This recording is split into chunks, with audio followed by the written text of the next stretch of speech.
Ibu-ibu seluruh jamaah pengajian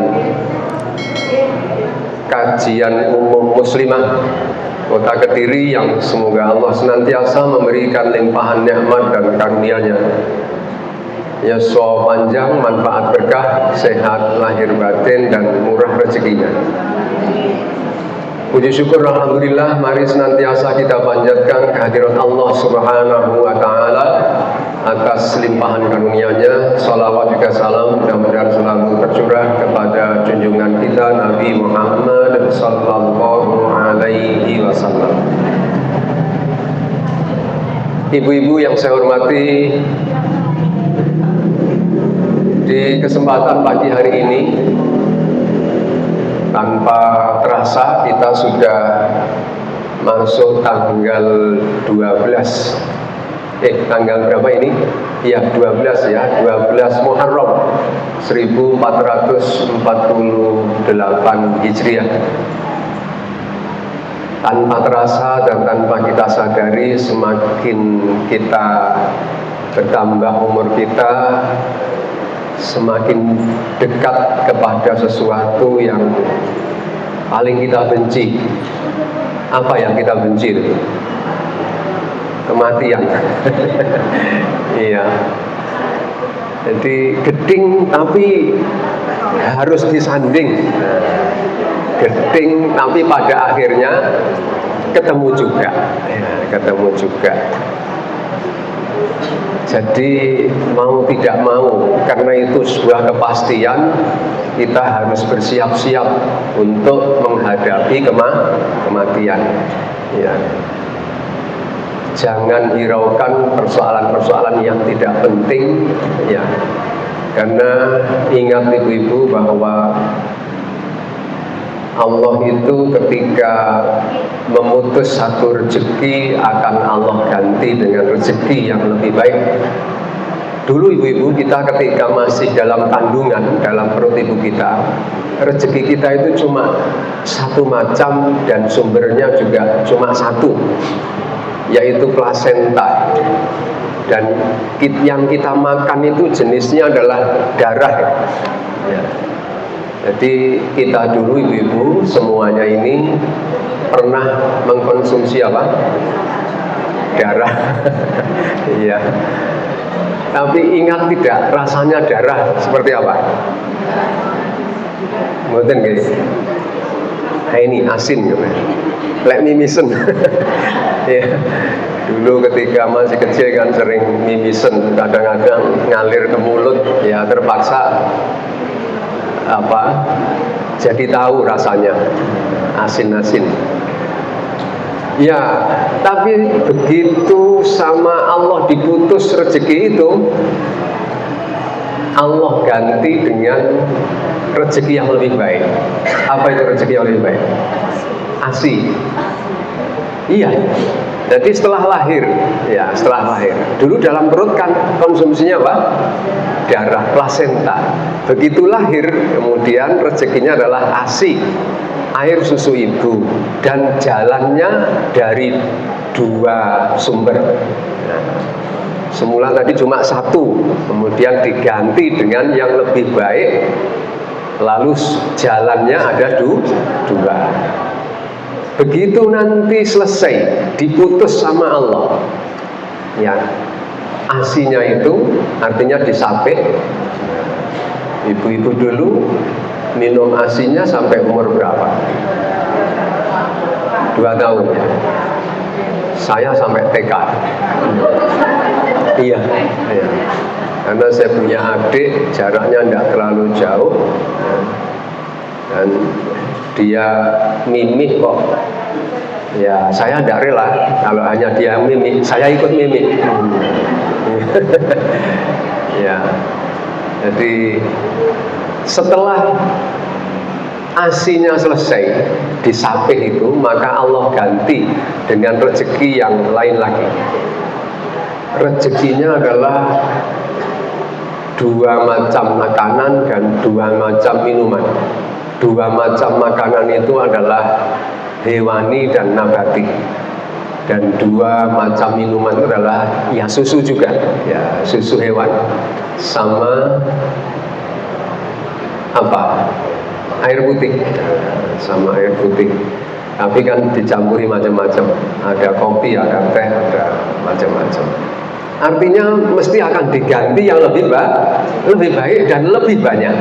Jadi ibu-ibu jangan khawatir ketika ibu-ibu merasa, wah ini aku buka dodolan bakso kok tonggoku melu-melu dodolan bakso, yang seolah-olah koyok apa, menganggap bahwa rezeki ibu-ibu hanya dari situ. Jangan khawatir, itu sebenarnya mengisyaratkan bahwa ada rezeki yang lebih daripada itu. Artinya kita dituntut untuk lebih berkreativitas lagi, untuk berinovasi lagi, untuk mungkin tidak hanya usaha bakso, mungkin ditambah usaha-usaha yang lainnya. Ya, tapi nanti setelah selesai kita diputus dari rezeki itu, kalau sudah diputus dari rezeki itu berarti meninggal. Kalau sudah meninggal, maka Allah akan mengganti yang lebih baik lagi. Jika Allah menghendaki, dan mudah-mudahan Allah menghendaki kita termasuk orang-orang yang kelak begitu diputus rezekinya di dunia ini, maka Allah ganti dengan rezeki yang berasal dari 8 pintu surga itu. Amin ya rabbal alamin. Ya, jadi pesan intinya dari yang saya sampaikan ini tadi adalah jangan mengkhawatirkan rezeki. Jadi kita hidup di dunia ini fokus saja untuk bagaimana mengupayakan, memaksimalkan ibadah kita kepada Allah. Ibu-ibu yang saya hormati, sesuai dengan apa yang telah tersampaikan kepada ibu-ibu, bahwa tema kita di pagi hari ini yang tadi disampaikan oleh Ibu Eka, apa tadi? Menyelaraskan qalb itu hati, akal pikiran, dan nafas itu dorongan hawa nafsu menuju ketenangan, ketentraman. Ya, dalam diri kita itu ada 3 nafas itu, 3 macam nafas. Apa itu 3 macam nafas itu? Ada nafsun ammarah, ada nafsul lawamah, dan ada nafsu apa yang terakhir ini, nafsun mutmainnah.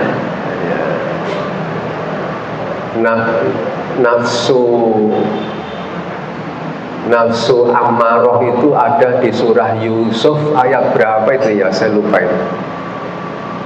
itu perkataan Yusuf itu yang apa, innan nafsa la ammaratum bisu illa man rahima rabbi. Ya, saya lupa ayatnya itu ya. Sesungguhnya nafsu itu akan selalu memerintahkan kepada keburukan. La ammaratun, ammarah itu artinya pasti mendorong kepada keburukan, kejahatan. Illa, kecuali man rahima rabbi, barang siapa yang mempunyai nafsu yang dirahmati oleh Tuhan. Ya. Itu yang pertama, macam yang pertama nafsu itu. Nafsu yang selalu memerintahkan, mendorong seseorang untuk melakukan kejahatan. Nanti ada nafsu yang di atas itu sedikit, yaitu nafsul lawamah. Itu ada di surah apa ini? Surah Al-Qiyamah. La uqsimu biyaumil qiyamah wa la uqsimu bin nafsil lawamah. Ya. Itu ada al-lawwamah. Apa itu nafsun lawwamah itu? Nafsu lawwamah adalah nafsu yang suka mencela. Maksudnya mencela di sini adalah mencela diri sendiri. Ya. Jadi ibu-ibu ketika melakukan satu perbuatan lalu menyadari bahwa perbuatan itu kok salah, mengandung dosa, maka terkadang akan muncul rasa menyesal dan mencela diri sendiri. Ya, itu namanya nafsul lawwamah. Nafsul lawwamah. Ya. Nah, ini meningkat. Jadi setiap melakukan satu perbuatan yang buruk kemudian muncul seperti itu, dan itu nanti akan menghantarkan seseorang untuk kemudian bertobat, ya, insaf lalu bertobat. Dan yang ketiga adalah nafsun mutmainnah. Nah, ini nafsun mutmainnah itu adalah nafsu yang sudah terlatih, sudah membiasakan diri untuk taat, patuh kepada ketentuan Allah dan mengikuti apa yang dicontohkan oleh Nabi Muhammad SAW. Itu akan menjadi nafsun mutmainnah seperti yang termuat di dalam surah apa itu? Al-Fajr, ya, wal fajri walayalin ashr. Itu yang di ayat berapa itu, yang ya ayyatuhan nafsul mutmainnah irji'i ila rabbiki radiyatan mardiyah. Nah, itu nafsun mutmainnah. Jadi jiwa yang tenang. Nah, nanti fokusnya ke sana. Nah, sekarang kita akan kupas mengenai ketiga hal tadi itu yang saya sebutkan, yaitu qalb, kemudian akal, dan yang terakhir tadi nafas. Tapi saya dahulukan macam-macam nafas dulu untuk merangkai nanti. Ibu-ibu yang saya hormati, mari di awal-awal tahun baru Islam 1448 Hijriah ini, saya mengajak ibu-ibu untuk kembali memperhatikan diri kita, ya, bahwa sesungguhnya diri kita masing-masing ini bukanlah hanya sekedar fisik, ya, seperti yang nampak oleh pandangan mata ini. Sebenarnya pada diri kita itu ada komponen-komponen, elemen-elemen yang sangat kompleks, yang diantaranya berdimensi jiwa, ya, jiwa ini tadi. Sehingga penting untuk kemudian kita lebih mendalami lagi mengenai diri kita ini. Manusia yang sehat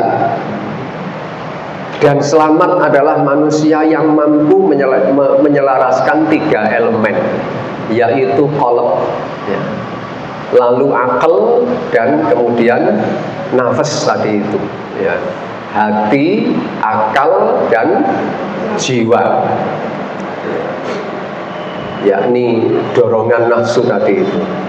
Nah, sekarang kita bahas soal elemen yang pertama, yaitu qalb, ya. Dalam psikologi Islam, qalb bukanlah sekedar segumpal daging pembuluh darah, melainkan pusat spiritual tempat bersemayamnya kesadaran akan Allah. Bahasa Inggrisnya God consciousness. God consciousness, bahasa dandangan. Dan tempat di mana fitrah kesucian manusia bersemayam, berada. Qalb adalah jembatan yang menghubungkan diri kita dengan roh yang ditiupkan Allah. Melalui qalb kita bisa merasakan mana yang benar dan mana yang salah secara intuitif, secara naluriah. Jadi dulu kalau kita ini ketika kita masih dalam kandungan umur 4 bulan itu baru diwarnai oleh Allah, yaitu ditiupkan roh ke dalamnya, ke dalam hati itu, di mana Allah telah menetapkan 4 perkara itu, ya, matinya, rezekinya, kemudian baik buruk amalnya, dan sengsara bahagianya. Nah, itu telah ditetapkan oleh Allah. Apa tadi? 4 perkara tadi? Mati. Jadi ibu-ibu, wafatnya ibu-ibu ini, masing-masing ibu-ibu ini sudah ditentukan oleh Allah.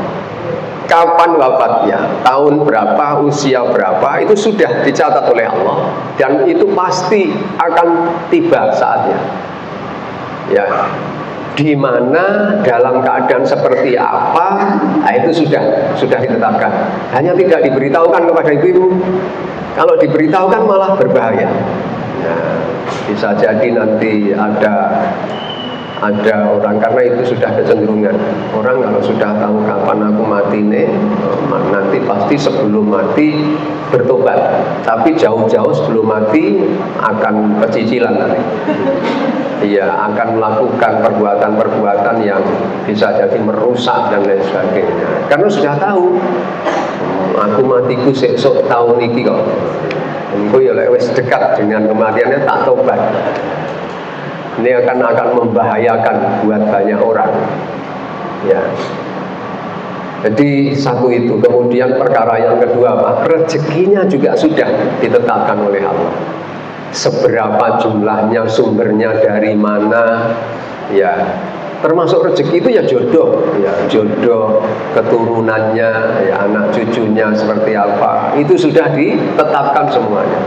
Bahkan dalam suatu riwayat dulu kakek moyang kita, Adam alaihissalam, dulu sebelum beliau ini betul-betul diangkat sebagai khalifah di muka bumi, itu ditunjukkan kepada Adam anak cucunya semuanya, sehingga Adam kemudian di dalam riwayat itu disebutkan, ini siapa wahai Allah? Lalu diterangkan dalam riwayat itu, ini cucumu Daud, ini cucumu siapa?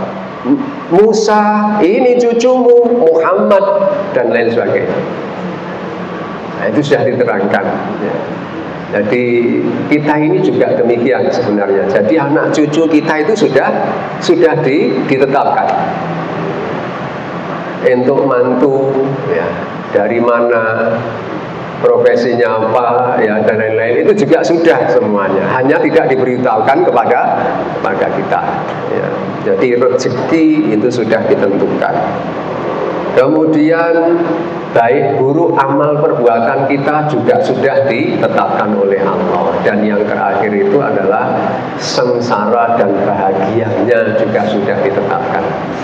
Jadi sesungguhnya tidak ada yang kita khawatirkan. Kita hanya berkewajiban untuk berikhtiar, ya. Karena takdir itu ada dua. Ada takdir yang tidak bisa dirubah, yakni takdir yang sudah jelas-jelas terjadi. Contohnya, ibu lahir dalam keadaan seperti sekarang ini dengan jenis kelamin wanita, ya, perempuan, itu tidak bisa lagi dirubah. Kalau merubah malah berdosa itu. Ya. Lahir dari kedua orang tua yang begini begitu, ya, itu sudah takdir yang tidak bisa dirubah. Tapi ada takdir yang kita masih diberi keleluasaan untuk memilih, ya, seperti jalan menuju ke surga.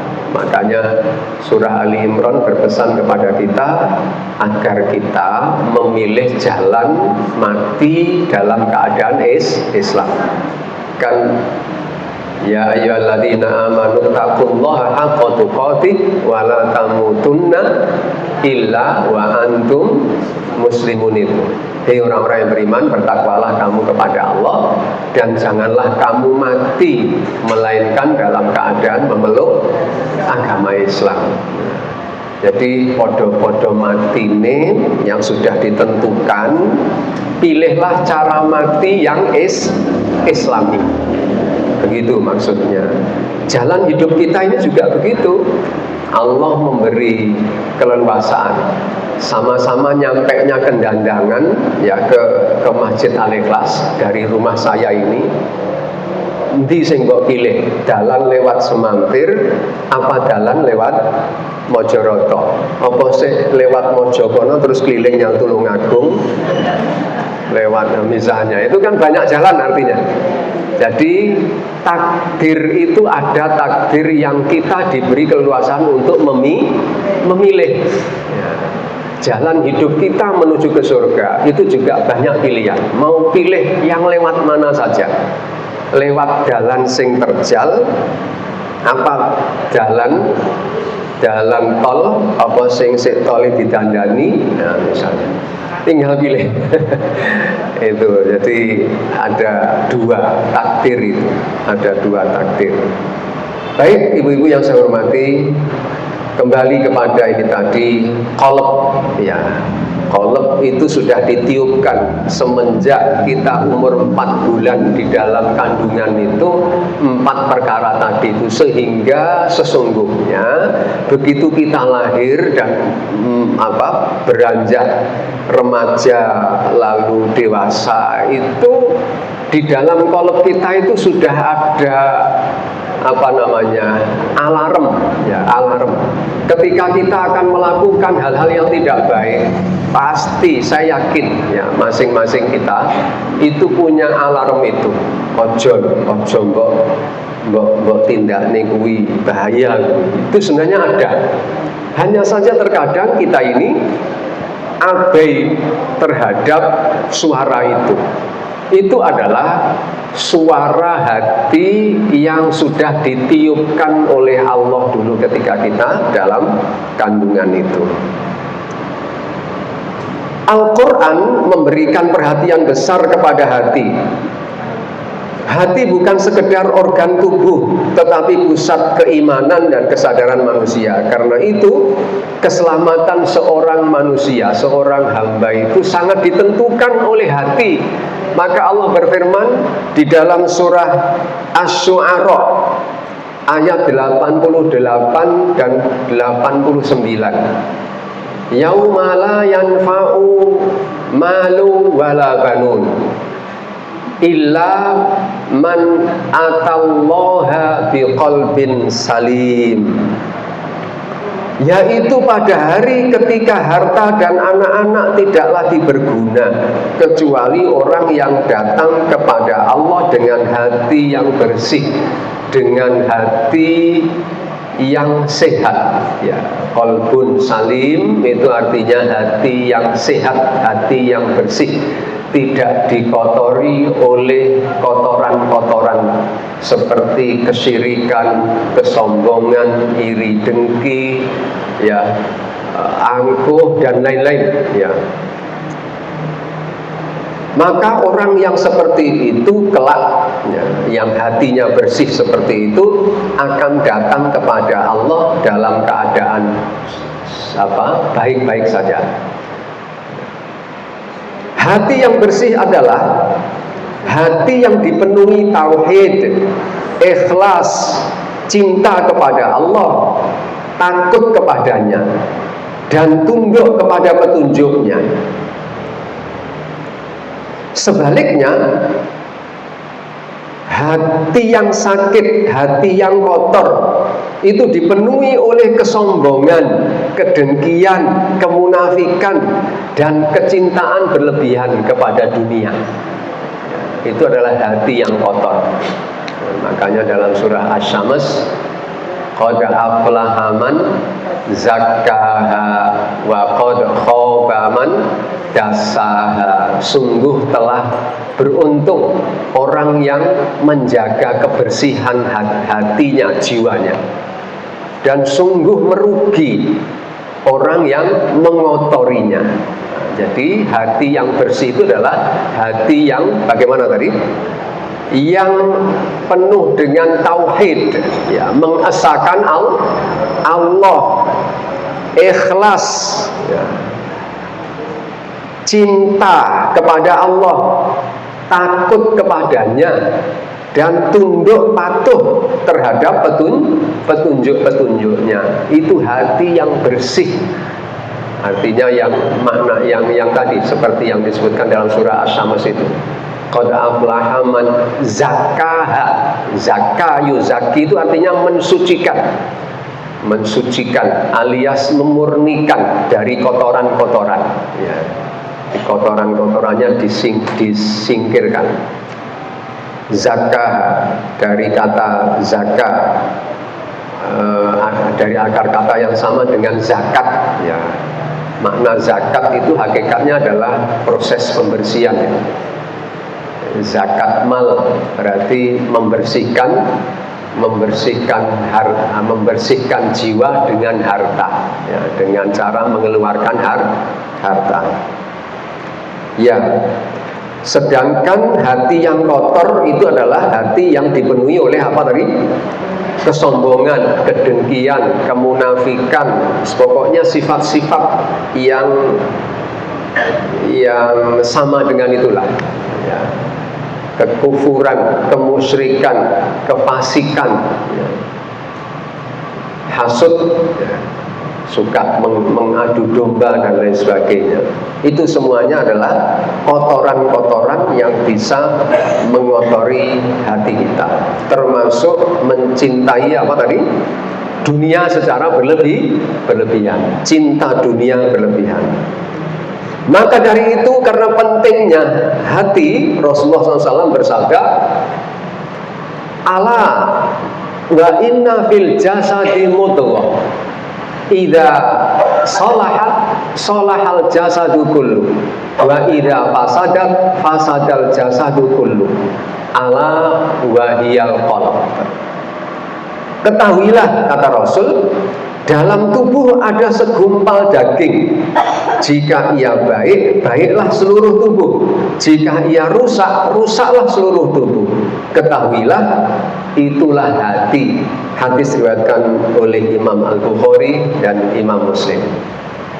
Ya, jadi pada dalam tubuh kita itu ada seonggok daging, tetapi itu bukanlah sekedar seonggok daging. Ternyata itu adalah pusat apa ya? Ya tadi sudah saya bacakan tadi. Dia adalah jembatan penghubung, ya, antara fisik kita ini, ya, akal dan lain-lain, ya, itu dengan jiwa kita. Sehingga supaya semuanya bekerja, fungsinya bekerja dengan baik, maka jembatan itu harus kita jaga kebersihannya biar lancar. Oleh sebab itu, seorang muslim harus senantiasa menjaga kebersihan hati melalui zikir, membaca Al-Quran, berdoa, bertobat, dan memperbanyak amal soleh. Nah, ini cara membersihkan hati itu adalah dengan berzikir, membaca Al-Quran, bertaubat, ya, berdoa dengan doa-doa yang mendatangkan kebaikan-kebaikan, dan kemudian memperbanyak amal soleh, membiasakan diri untuk selalu beramal soleh. Karena amal soleh itu memang akan, jika kita lakukan secara kontinu, itu akan menjaga, karena dia di samping akan mendatangkan manfaat nanti buat kita, pahala-pahalanya di alam akhirat, tapi dia sebagai media agar hati itu senantiasa murni, senantiasa bersih tadi itu. Nah, ini elemen yang pertama. Sekarang elemen yang kedua tadi adalah akal pikiran. Akal adalah kecerdasan yang Allah berikan kepada manusia untuk menganalisis data eksternal, untuk membaca situasi eksternal, berpikir logis dan merencanakan sesuatu. Menurut Imam Al-Ghazali, akal yang sehat seharusnya terhubung langsung dan tunduk di bawah qalb yang bersih tadi itu. Ya. Jadi kinerjanya mestinya begitu. Akal itu beraktivitas, bekerja berdasarkan perintah dari hati. Maka jika hatinya bersih, ya, pasti perintahnya kepada akal juga akan baik, ya. Tapi hati yang kotor itu pasti akan memerintahkan kepada akal untuk mempunyai pikiran-pikiran yang tidak baik. Ibu-ibu kalau mau mengamati ini, saya kira bisa memahami apa yang saya sampaikan, ya. Salah satu contoh ada, ya, ini pengalaman kami dulu dalam keluarga kami. Ada di antara saudara-saudara saya itu, ya, karena semuanya itu ada di luar kota. Bapak ibu itu di rumah. Bapak waktu itu sudah tidak ada, tinggal ibu, ya. Mereka mudik biasa, setiap menjelang hari raya itu mesti mudik, ya, untuk bisa berkumpul dengan saudara-saudaranya. Begitu mereka mudik, pasti masing-masing punya pikiran untuk menyenangkan orang tua, membahagiakan orang tua. Ada yang ngasih hadiah apa, bawa oleh-oleh apa, dan lain sebagainya. Ini ada salah seorang dari mereka, dari saudara saya itu yang maunya memberikan bingkisan uang, ya, uang yang dibungkus kresek. Kreseknya belang, lalu diikat sama karet. Awalnya supaya aman ditaruh di atas dinding sentong namanya itu. Jadi di rumah Jawa itu ada rumah joglo begitu. Dan nanti paling belakang itu ada ruang namanya sentong. Di belakang ruang utama, ruang keluarga utama itu ada sentong. Di sentong itu ada dinding, di atasnya dinding. Dia naruh itu di atas dinding ini, ya. Tiba-tiba menjelang akan dicaosne itu diberikan pada ibu, tiba-tiba hilang. Orang yang hatinya sudah keruh, ya, maka akan mempunyai pikiran mesti enek sing nyolong ini. Ya, ada lagi yang lainnya, karena ada beberapa saudara, ada 5 bersaudara kami ini. Ya, yang satu lagi berpendapat, ndak kuwi sing nyolong duduk wong, semacam tuyul. Begitu disebut tuyul, ada yang nambahi lagi, wah iya aku merinding. Menguatkan itu, ya, menguatkan. Akhirnya apa? Karena pikiran-pikirannya diperintahkan oleh hati yang tidak baik. Pikirannya juga tidak baik. Pikiran yang tidak baik memerintahkan fisiknya untuk melakukan tidak baik juga. Akhirnya apa? Ayo lek ngono teko nang nggone Mbah Yai kae lho. Maksudnya dukun itu sebenarnya. Jadi Mbah Yai kae lho, jajal takon. Betul, dan itu dilakukan. Ya, datanglah kepada orang yang dimaksud. Lalu dikasih kertas yang katanya dari Mbah Yainya itu kosong, karena pesannya memang jangan dibuka sebelum panjenengan sampai rumah. Dibuka betul, yang isinya tulisannya apa? Disuruh nyari beras, ya, kira-kira setengah kilo, digoreng kreweng, ya, lalu disebarkan secara menyilang di tempat kehilangannya. Itu dilakukan. Tapi apa hasilnya? Tidak ketemu juga. Lalu datanglah saya dari Kediri. Saya ini aslinya Ponorogo. Mudik ke Ponorogo. Saya mudiknya paling lambat. Ya, mesti saya itu kalau mudik setelah sholat Id, ya, karena memang harus sholat Id di Kediri. Ya. Jadi saya pulang ke Ponorogo. Saya diceritani itu, saya langsung mengatakan, ini orang-orang ini ngawur ini. Masa uang dicolong tuyul? Tidak mungkin tuyul itu butuh uang. Memang dia suka jajan bakso?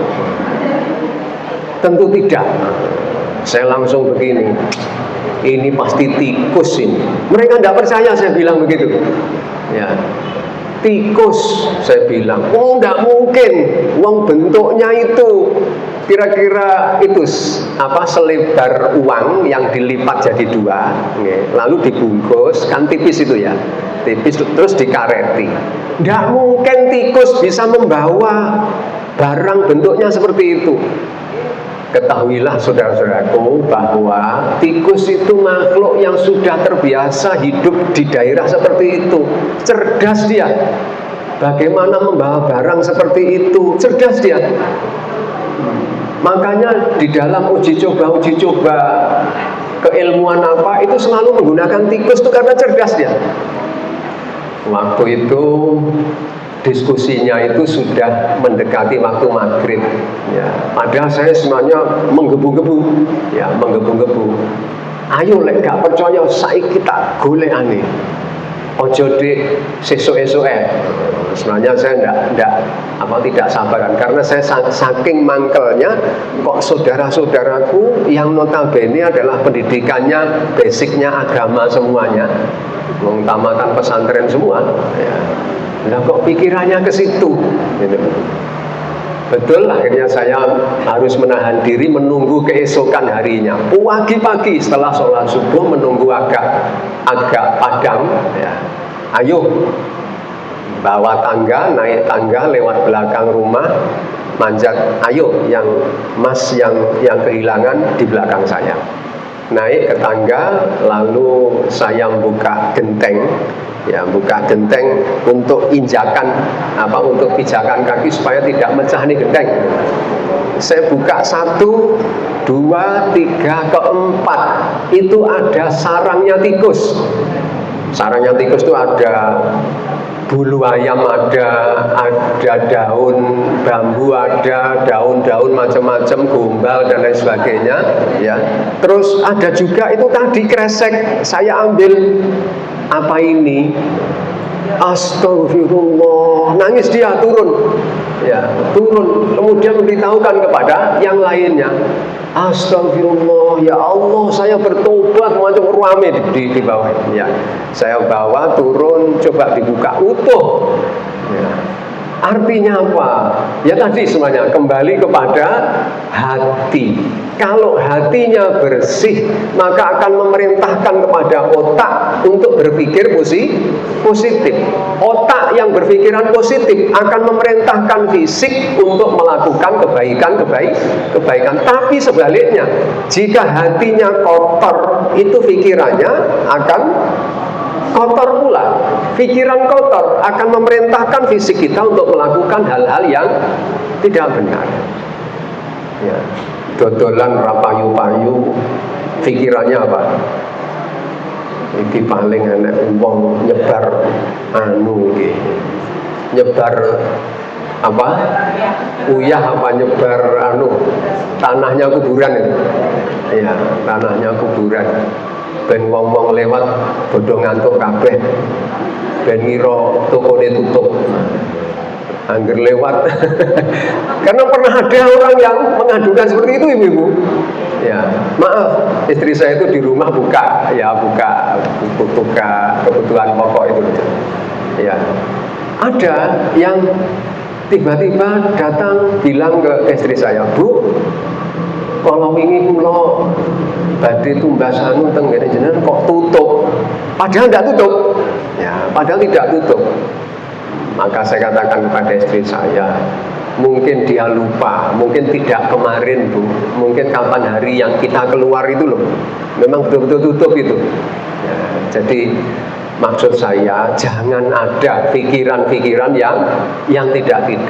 Itu akan menyebabkan ya tadi, karena ketiga elemen ini harus terintegrasi, bekerja kompak. Ya.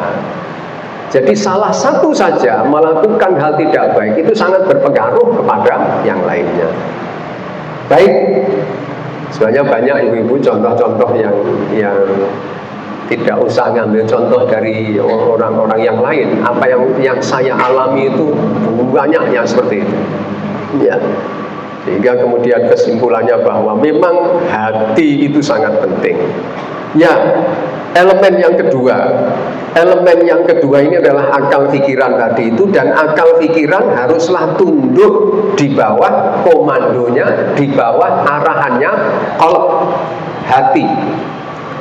Ketika akal dipandu oleh hati yang mengingat Allah, maka akal akan menghasilkan hikmah kebijaksanaan dan melihat realitas dunia ini dengan jujur serta objektif.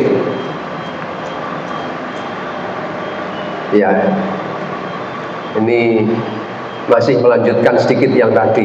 Ya, pengalaman saya yang terakhir, saya mencoba ngetes teman waktu itu kami takziah ya, ke salah seorang senior kami yang wafat, juga di Ponorogo juga. Tapi ini teman-teman sesama alumni dari pondok, takziah ke sana, mampirlah ke Masjid Tegal Sari namanya. Masjid Tegal Sari itu masjid legendaris, ya, masjid bersejarah. Apa itu? Hasan Besari itu. Nanti ibu bisa lihat di internet. Saya itu ngetes ketauhidan akidahnya teman ini. Ke kamar mandi, teman saya itu berwudu. Saya ke toilet ya, buang hajat, buang air kecil. Kemudian saya keluar. Saya lihat teman saya itu sedang berwudu, tapi kopiahnya ditaruh di atasnya, di dinding di atasnya tempat wudu itu. Saya iseng, jahil ya, tapi saya punya maksud untuk ngetes. Itu saya keluar dari toilet, saya pindah itu kopiahnya ya. Saya tarik seret ke sana, tapi saya keluarnya lewat sini untuk mengecoh ya, untuk mengecoh dia. Begitu dia selesai dan melihat saya lewat situ, saya tunggu dari sana sambil agak ngelirik-ngelirik bagaimana reaksi dia. Ternyata dia setelah wudu melihat kopiahnya, kaget dia, loh kopiahku nanti. Ternyata pindah ke sebelah sana. Maka kemudian setelah dia ambil, keluar cerita sama saya. Bro, kira-kira begitu bahasa kalau bahasa anak sekarang. Bro, tapi setengah pakai bahasa Arab gitu ya. Biasa teman-teman ini ya. Aku mau neng kono mau lo wudu, padahal jelas-jelas kopiah tak taruh di atas saya, tiba-tiba pindah sendiri. Saya ya pura-pura terheran-heran. Mosok ya, ketoke enek sing pengen ngejak gulon sampeyan iki ya. Sing bau reksa kene. Apa iya? Dia nampaknya malah seneng begitu. Ya. Sik didelok enek CCTV-ne pogak. Nah, saya bilang, wah ndak ada. Ki umpama enek CCTV itu kira-kira lucu, enek kopiah iso mlaku dhewe. Dia ketoknya malah bangga dengan begitu itu. Setelah cerita ke saya, cerita lagi ke teman yang lainnya dengan bangganya. Ditambah lagi dengan sanjungan saya tadi itu. Wong saya bilang, ketoke sing tau reksa kene pengen kenalan karo sampean kira-kira. Saya bilang begitu. Dia percaya sekali. Cerita kemudian di mana? Intinya, jadi setelah di mobil sama-sama pulang itu, saya baru cerita jujur. Wah, ketawa. Iya. Jadi meledak ketawanya itu. Saya tadi cuma ngetes ya, siapa di antara panjenengan itu yang akidahnya baik, saya bilang. Ternyata sampean ketoke ngelenik, sampean ya, percaya sekali sama hal-hal seperti itu. Ya gitu. Jadi ya sebenarnya guyonan seperti itu sering saya lakukan itu. Jadi dalam rangka untuk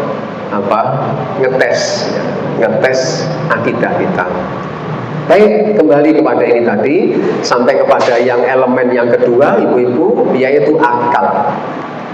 Ketika akal dipandu oleh hati yang bersih, maka dia akan selalu menghasilkan kebijaksanaan, hikmah kebijaksanaan, dan melihat realitas dunia ini dengan jujur serta objektif. Ya. Namun, jika akal terputus dari hati yang bersih tadi, ia akan menjadi alat pembenaran atas segala perilaku buruk kita. Nah, ini yang terjadi. Jika hatinya itu kotor, ibu-ibu, maka akal juga akan melakukan perbuatan-perbuatan yang menyimpang. Bahkan akal akan dijadikan untuk senjata membenarkan perbuatannya yang menyimpang, karena tidak mendapatkan asupan gizi yang baik ya dari kolok tadi itu, dari hati. Dengan akal itulah manusia dibedakan dari makhluk lainnya. Al-Quran berulang kali memerintahkan manusia untuk berpikir, merenung, dan mengambil pelajaran dari tanda-tanda kebesaran Allah. Sebagaimana yang Allah firmankan di dalam surah Ali Imran ayat 190, Inna fi khalqis samawati wal ardi wa ikhtilafil laili wan nahari la ayatil liulil albab. Sesungguhnya pada penciptaan langit dan bumi dan pergantian malam dan siang terdapat tanda-tanda bagi orang-orang yang berakal. Jadi bagi orang yang memang hatinya sudah mulai dimasuki hal-hal yang positif, ibu-ibu, itu akan selalu segala sesuatu yang dia lihat itu akan semakin menguatkan keimanannya. Ibu-ibu coba suatu ketika ibu-ibu merenung, berpikir ya, sekalipun ini, jadi meskipun ini kejadian biasa sehari-hari, kalau ibu-ibu mau menjadikannya sebagai alat untuk memperteguh keimanan, itu sangat efektif. Bagaimana Allah mempergantikan siang dan malam ya. Alangkah semutnya apa? Bukan semut ireng munggah galeng mati kelengkeng itu ya, halus gitu loh, apa, pelan-pelan ya. Siang itu berangsur-angsur menjadi redup, tiba-tiba kemudian malam juga begitu. Begitu datang siang, pelan-pelan, pergantian seperti ini kejadian biasa, tetapi kalau kita renungkan akan mengantarkan kita pada ini yang menjadikan semua ini seperti ini. Kalau manusia tidak mungkin, kalau makhluk tidak mungkin seperti ini. Tentu yang menciptakan semua ini yang luar biasa seperti ini adalah Zat yang maha kuasa, maha esa, maha segala-galanya ya. Atau mungkin ketika ibu-ibu punya rawatan tumbuh-tumbuhan, nah, mungkin di antara ibu-ibu ada yang suka bunga ya, bunga anggrek, bunga aglonema, bunga adenium, bunga macam-macam. Mungkin pernah mengamati begitu bertunas atau tumbuh, dia juga pelan-pelan. Semula warnanya seperti ini, tapi lama-lama bisa berubah, lebih indah lagi, dan terus begitu nanti hingga sampai pada puncaknya berangsur-angsur layu ya, mengering lalu musnah. Nanti bisa akan menghantarkan kepada kita, aku ki lek ngono ya ngono, biyen zaman cek enom aku ya ketok ganteng lek wis pol susu ya tuwek dadi elek susu ya matek. Akan menghantarkan seperti itu, sehingga semuanya nanti itu di samping akan menumbuhkan keimanan lebih kuat lagi, akan menumbuhkan kesadaran lek ngono aja kemelinti kowe wong pada akhirnya juga matek. Begitu. Sehingga akan produktif kebaikan-kebaikannya. Ya. Karena itu Islam tidak menghendaki umatnya menjadi umat yang malas berpikir. Islam mendorong umatnya untuk mengembangkan ilmu pengetahuan, melakukan penelitian, membaca dan mengkaji alam semesta. Ini elemen yang kedua. Elemen yang ketiga tadi apa? Nafas. Ya. Yang dapat difahami sebagai nafas itu adalah energi atau dorongan kehidupan di dalam diri kita. Islam memandang nafas itu tidak seperti umumnya kelompok-kelompok yang lain memandangnya.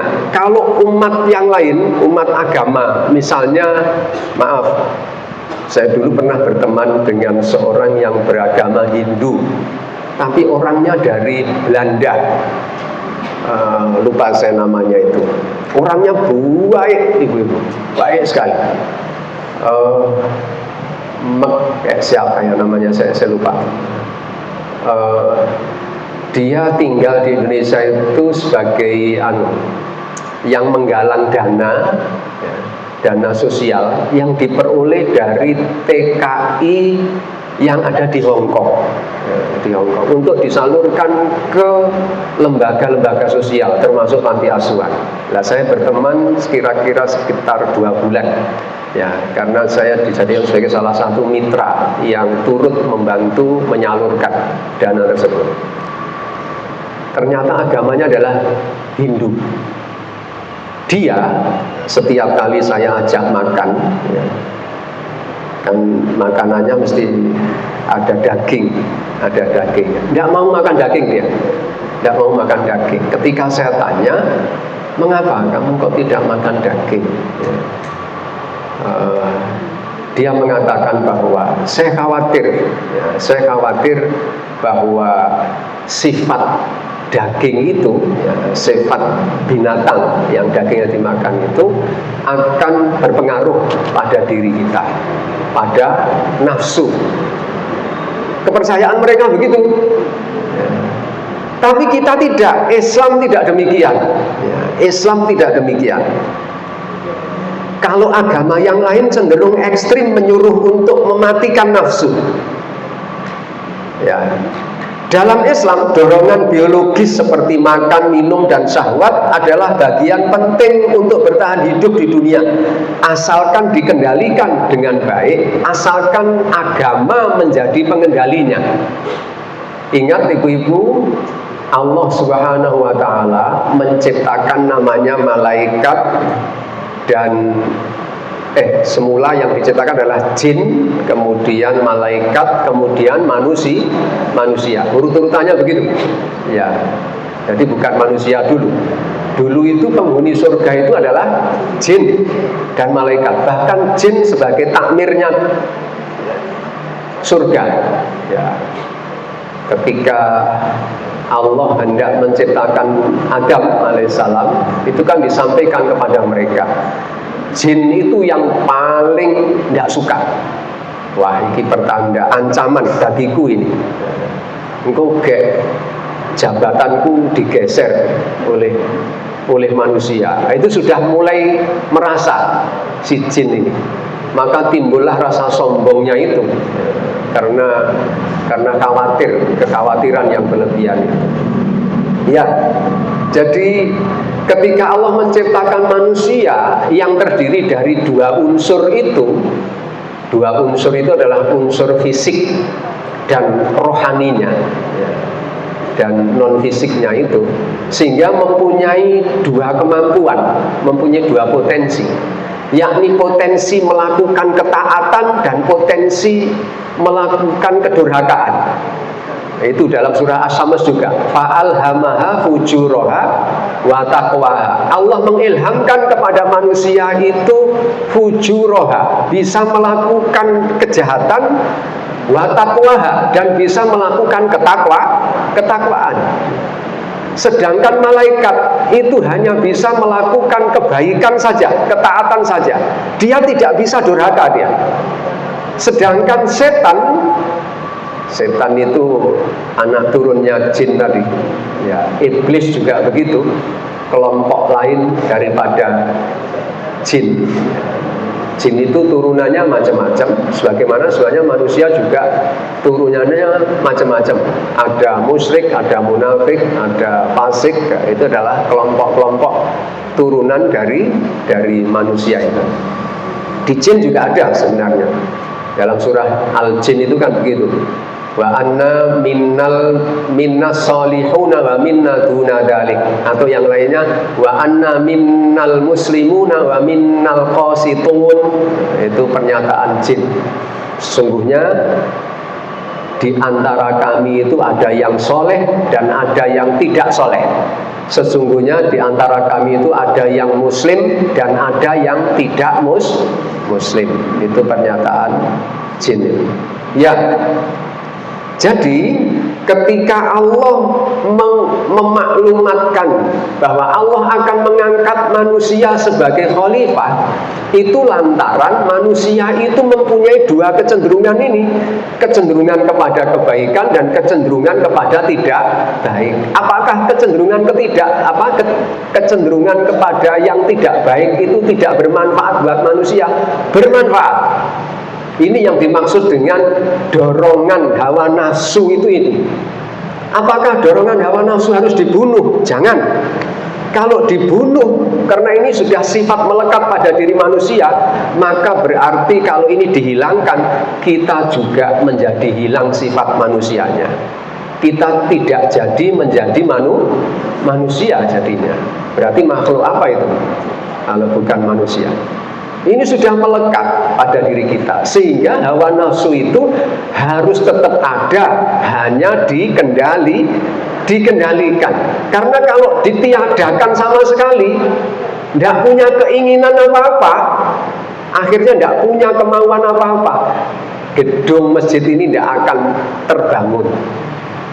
Karena adanya bangunan-bangunan seperti ini, ada mungkin yang lebih indah lagi, ya, megah dan sebagainya. Itu karena ada keinginan, ada nafsu tadi loh. Ibu-ibu kalau tidak ada nafsu mungkin sudah meninggal kemarin-kemarin.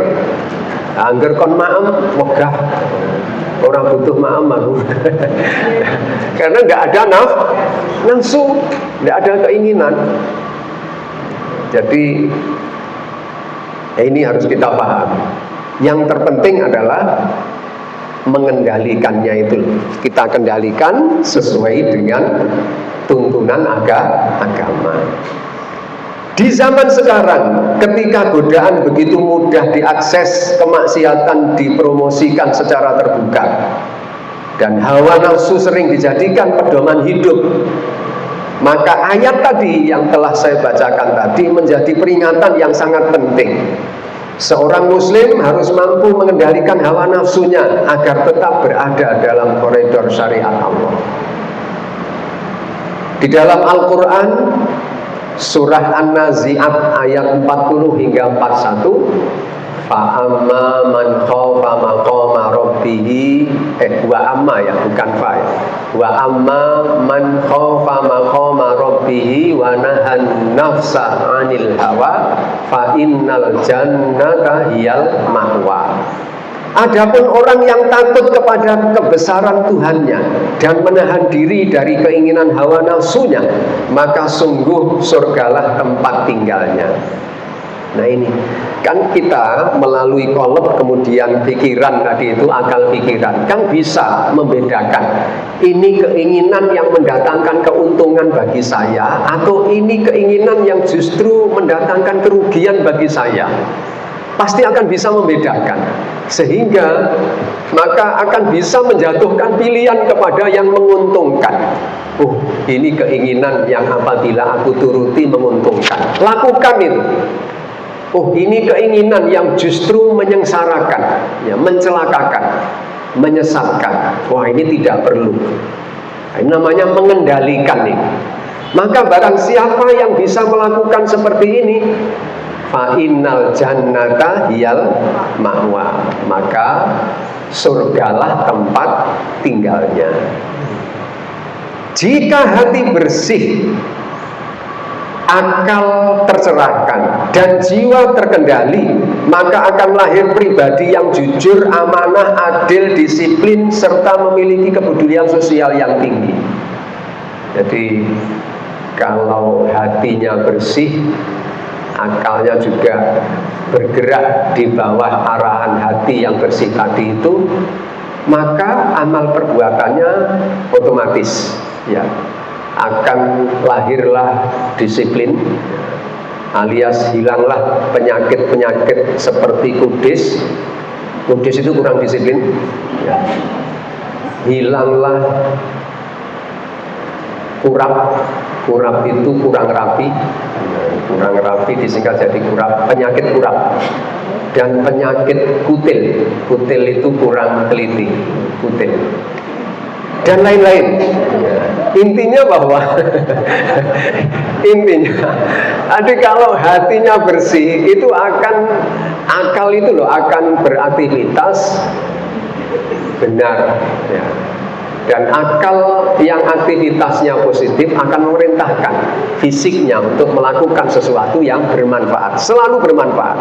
Ya, disiplin, kemudian amanah, jujur, adil, memiliki kepedulian sosial yang tinggi, dan lain-lain.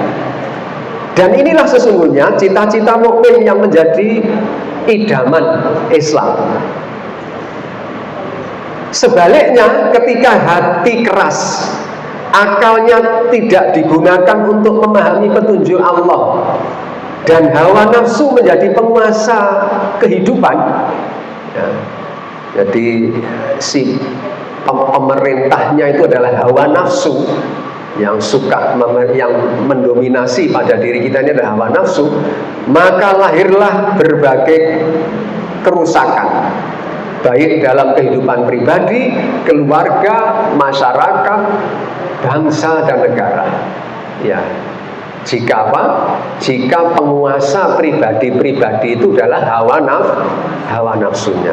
Tapi kalau hawa nafsunya tadi tunduk kepada akal yang diperintahkan oleh hati yang bersih tadi itu, insya Allah yang muncul, yang tumbuh adalah sifat-sifat positif orang itu yang menjelma dalam perbuatan-perbuatan yang manfaat.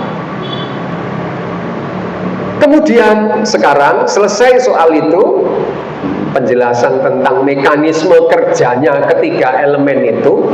Sekarang bagaimana cara kita menjaga agar ketiga elemen ini tetap seimbang di tengah gempuran fitnah zaman modern sekarang ini? Nah, ini saya sampaikan. Yang pertama, memperbanyak zikrullah, mengingat Allah.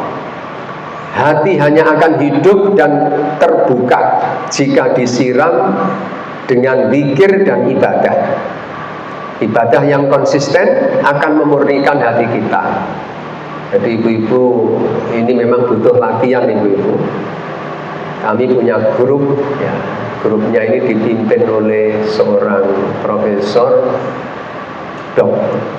doktor dan dokter, ya. Jadi gelarnya profesor doktor tambah dokter, jadi menguasai ilmu kesehatan juga. Ini nampaknya dikombinasikan dan kemudian membuat sebuah grup. Sampai sekarang masih hari ini sesungguhnya jam sekarang ini saya ikut Zoom ini, ya. Tetapi saya izin untuk tidak ikut. Nah, diundang oleh profesor dokter Agus, lupa namanya terusannya ini. Agus Sukoco, ya, Agus Sukoco. Nanti bisa coba, ibu-ibu bisa, di YouTube juga ada. Ya, dulu pernah kami undang ke sini, ya, itu mengenalkan buku kecil, ya, buku saku namanya apa ya, The Nine Habits, ya, membiasakan Nine Golden Habit, kalau tidak salah itu judul bukunya itu. Ya, pernah disampaikan di sini, sudah lama. Itu sangat bagus itu. Jadi pakai rumus pembiasaan. Jadi setiap kebaikan itu memang harus dibiasakan itu. Ya. Termasuk menghilangkan keburukan-keburukan pada kita itu juga harus dibiasakan. Yang misalnya biasanya suka mengatakan kata-kata yang tidak baik, copot-copot. Nah, itu biasanya kalau itu sudah terbiasa, itu seperti orang latah itu. Setiap kaget gitu, copot-copot. Itu kalau mau sembuh dari itu, ya dengan cara latihan, ya, dihilangkan sedikit demi sedikit. Nanti kalau sudah terbiasa 9 kali, ya, 9 kali saja kita mencoba untuk menghilangkan itu, nanti dengan sendirinya sudah otomatis. Tidak lagi otak yang bekerja, tetapi kesadaran di bawah, istilahnya itu, di bawah sadar, ya. Sesuatu yang di bawah sadar yang nanti bekerja tanpa disadari, sudah otomatis akan tidak melakukan itu. Tapi sebaliknya juga begitu. Jika kita melatih diri kita untuk melakukan kebaikan apa saja, cukup, ya, maksimal jangankan sampai 9 kali, ya, 5 kali saja itu sudah jadi terbiasa. Ibu-ibu misalnya pengen bangun, bagi yang belum terbiasa bangun malam, ya, mungkin awalnya masih menyalakan alarm, ya, kali pertama, kali kedua, kali ketiga. Nanti setelah kali ketiga itu biasanya sudah mulai tidak usah pakai alarm, bisa bangun sendiri otomatis. Itu namanya iya, di bawah sadar itu akan muncul kekuatan di bawah sadar dan lain-lain. Ya, baik. Yang pertama itu, yakni langkahnya untuk memfungsikan ketiga elemen tadi bisa bekerja dengan baik adalah dengan zikrullah, mengingat Allah. Kemudian yang kedua adalah menjaga konsumsi pikiran dan makanan. Apa yang kita pelajari, yakni ilmu, dan apa yang kita makan, itu sangat mempengaruhi liarnya nafsu dan kejernihan akal kita. Maka dari itu konsumsilah hal-hal yang halal dan baik secara fisik maupun maknawi. Jadi sangat dipengaruhi, ibu-ibu, alam pikiran ibu-ibu hendaknya diciptakan dengan cara ibu-ibu melihat, membaca, mendengarkan hal-hal yang baik. Kalau ibu-ibu sukanya nonton film drama Korea, ya, misalnya, ya, nanti pasti yang terbentuk pada alam pikiran ibu adalah hal-hal seperti itu. Dan itu nanti akan sangat mempengaruhi cara ibu berpikir, cara ibu berperilaku. Tapi kalau ibu-ibu mengkonsumsi, ya, tontonan, bacaan, atau mendengarkan cerita-cerita yang baik-baik, yang positif-positif, sebenarnya ibu-ibu tidak kurang cerita-cerita positif itu. Dalam Al-Quran itu ada cerita Nabi Yusuf itu, mulai dari awal surah sampai hampir akhir itu menceritakan kisah itu, ya. Itu kalau difilmkan itu bagus itu. Dan di dalamnya banyak pelajaran yang lengkap sekali.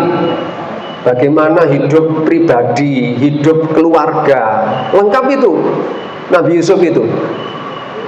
Ketika diasuh oleh seseorang yang kemudian difitnah, ya, hidup bermasyarakat, hidup politik, ya, lengkap itu. Itu akan menghasilkan, menumbuhkan alam pikiran yang luar biasa. Belum lagi nanti cerita-cerita Nabi Ayub, ya, nabi-nabi yang lainnya. Itu kalau difilmkan bagus, ya, tapi tidak usah menunggu difilmkan, dibaca saja itu. Itu akan membentuk alam pikiran yang baik, ya. Baik, jadi konsumsi itu harus dipenuhi juga, ya, yakni pilih-pilih konsumsi pikiran dan hati kita. Yang dikonsumsi oleh fisik kita juga harus selektif, ibu-ibu. Makanannya tidak hanya halalan tapi juga thayyiban. Halal harus, thayyib juga mestinya harus. Ya. Durian itu halal.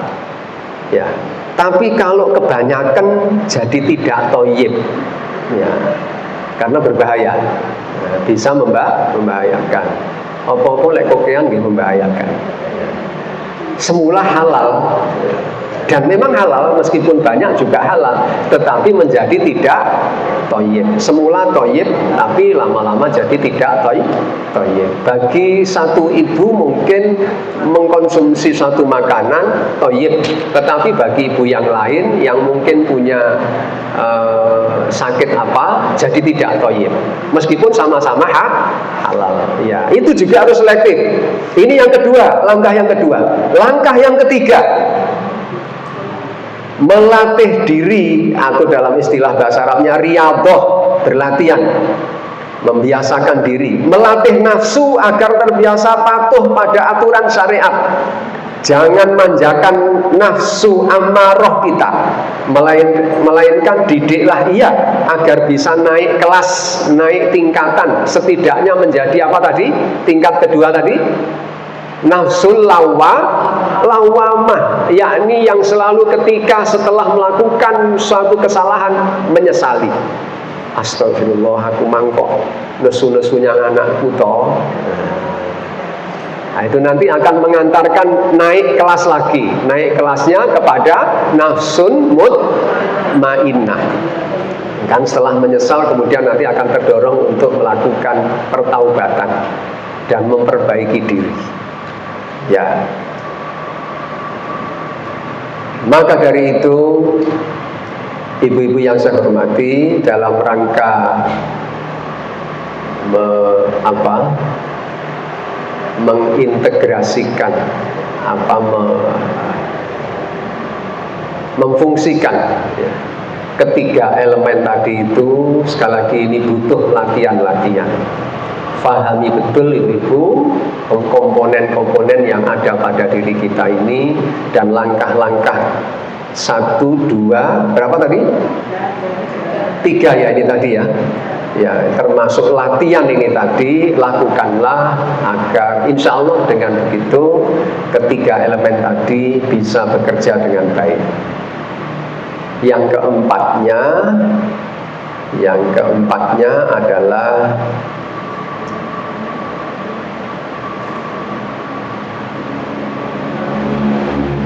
melati putih harum mewangi, mekar indah di halaman rumah.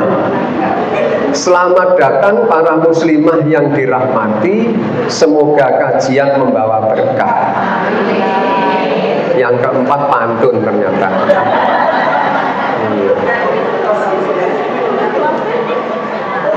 Air berantas mengalir tenang, menyuburkan sawah sepanjang hari. Semoga ukhuwah semakin berkembang dari Masjid Al-Ikhlas untuk kota Kediri. Nggih, namun mekaten yang bisa saya sampaikan ibu-ibu, ya mudah-mudahan kita termasuk hamba-hamba Allah yang memahami akan potensi diri kita yang terdiri dari 3 elemen tadi itu, dan Allah berikan kemampuan kepada kita untuk mengelola 3 elemen itu secara benar dan berfungsi dengan baik, sehingga kita akan tumbuh menjadi orang-orang yang seperti agama Islam idamkan. Amin ya rabbal alamin. Mekaten ada kekurangan dan kesalahan, mohon maaf. Saya ajak ibu untuk mari berdoa. Alhamdulillahi hamdan yuwafi ni'amahu wa yukafi mazidah. Ya Rabbana lakal hamdu kama yanbaghi li jalali wajhikal karimi wa 'azimi sultanik. Allahumma salli ala Muhammad wa ala ali Muhammad wa sallim wa radiyallahu anhum wa an kulli sahabati Rasulillahi ajma'in walhamdulillahi rabbil alamin. Allahumma ighfir lil muslimina wal muslimat wal mu'minina wal mu'minat al ahya'i minhum wal amwat innaka sami'un qaribun mujibud da'awat ya qadiyal hajat. Rabbana la tuzigh qulubana ba'da idh hadaitana wa hab lana min ladunka rahmah innaka antal wahhab. Ya Allah, ya Tuhan kami, janganlah Engkau condongkan hati kami kepada kesesatan setelah Engkau berikan petunjuk kepada kami. Rahmatilah kami karena sesungguhnya Engkau Maha Pemberi rahmat. Allahumma ya muqallibal qulub tsabbit qulubana ala dinik. Ya Allah yang maha membolak-balikkan hati hati, tetapkanlah hati kami atas agamamu yang lurus, atas ketaatan kepadamu ya Allah. Rabbana hab lana min azwajina wa dhurriyyatina qurrata a'yun waj'alna lil muttaqina imama. Allahumma adhibil ba'sa rabban nas ishfi anta syafi la shifaa illa shifaa'uk shifaa'an la yughadiru saqama. Ya Allah, ya Tuhan sekalian manusia, sembuhkanlah saudara-saudara kami yang sedang sakit, karena sesungguhnya Engkau Maha Pemberi kesembuhan. Tidak ada kesembuhan kecuali kesembuhan dari Engkau, kesembuhan yang tidak meninggalkan rasa sakit lagi. Rabbana atina min ladunka rahmatan wa hayyi' lana min amrina rasyada. Rabbana atina fid dunya hasanah wa fil akhirati hasanah wa qina adzabannar. Subhana rabbika rabbil izzati amma yasifun wa salamun alal mursalin walhamdulillahi rabbil alamin. Maka billahi taufiq wal hidayah. Wassalamualaikum warahmatullahi wabarakatuh.